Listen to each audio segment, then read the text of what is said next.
Hello, it's Mrs. Scarple. This is the video for Unit 1, Lesson 6.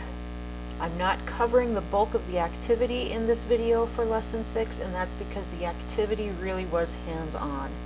You need to gather a set of cards that are different representations of functions, match them together, and put them onto a table. So if you need that document, you need to see me so I can give you a copy of it.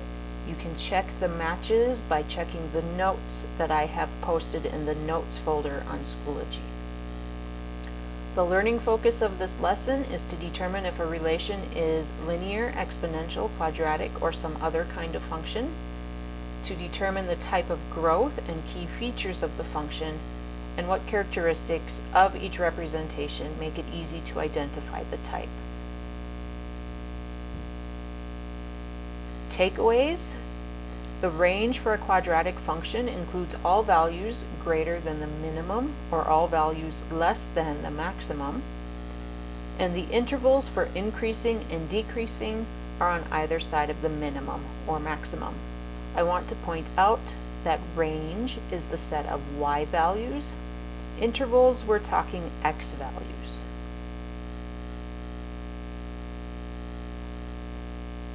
For the retrieval, we began by comparing equations to that of y equals x and predicting what would happen to the graph. So here we have y equals x plus 5 compared to y equals x. Both equations have x, which means the slope for each equation is 1. Y equals x, we can see, passes through the origin, so its y-intercept is 0. So we could write a plus 0 behind the x in y equals x, but it's not necessary. For the equation y equals x plus 5, hopefully you recognize that that plus 5 is the y-intercept. So our line would go through 5 on the y-axis, and it would have the same slope as the line for y equals x.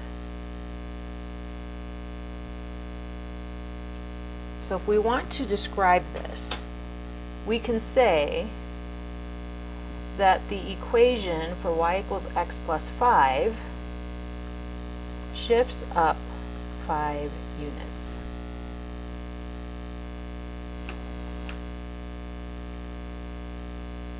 For our second one, we're comparing y equals x minus 5 compared to x or y equals x. Well, this time the y-intercept is at negative 5. Again, it has the same slope. So this is what the line would look like. So we could describe it as being a shift down 5 units.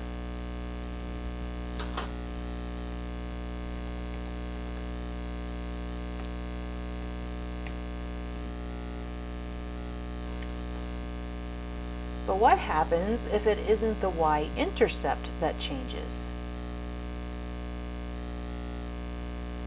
What if it's the slope? Here we have negative 5x. Has the same y-intercept, it should pass through the origin, but this is going to be a different slope. Because it's negative, I'm going to have a line that's negative. So if you want to see what this line looks like, going to be like this, and we can compare the change as being passes through the origin or the point 0, 0 and has a negative slope, and that's how we can describe that change. For the remainder of our retrieval, we're going to write equations, and this is really what you want to pay attention to because your assessment on this unit will ask you to write equations. You will have your choice of writing it as an explicit function or a recursive rule on the assessment in the first portion of the assessment. There may be other parts that ask for a specific form. So for number 4 here, we have create the explicit function that goes with f of 1 equals 12, f of n equals f of n minus 1, subtract 3. The subtract 3 tells me that it's going to be a linear function. So my explicit function is going to take the form of y equals mx plus b. So we're going to have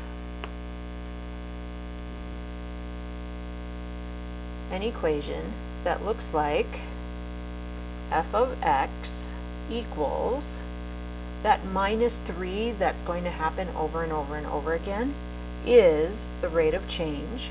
So we're going to have negative 3x plus we need the y-intercept. Now what we have here is we're given what f of 1 equals. The y-intercept would be f of 0. So if I want to know what I'm adding, I need to know what would I take 3 away from to get 12. Or I could go backwards, what's 12 plus 3? And that's going to be 15. So our explicit function that goes with this linear recursive formula is f of x equals negative 3x plus 15.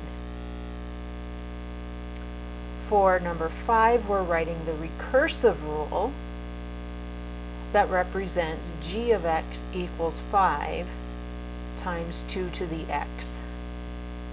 In this case, the 5 is our starting value.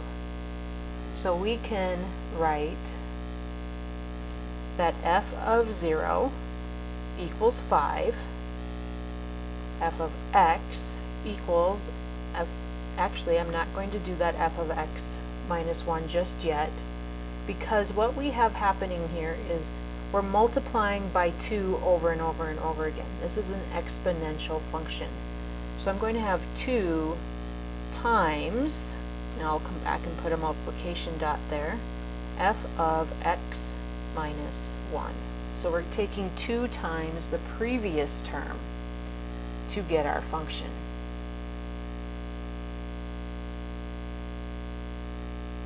And that would be the recursive formula for an exponential function. This is all I have for Unit 6, or for Lesson 6 from Unit 1. If you have other questions, especially as you're doing the card sort, please let me know.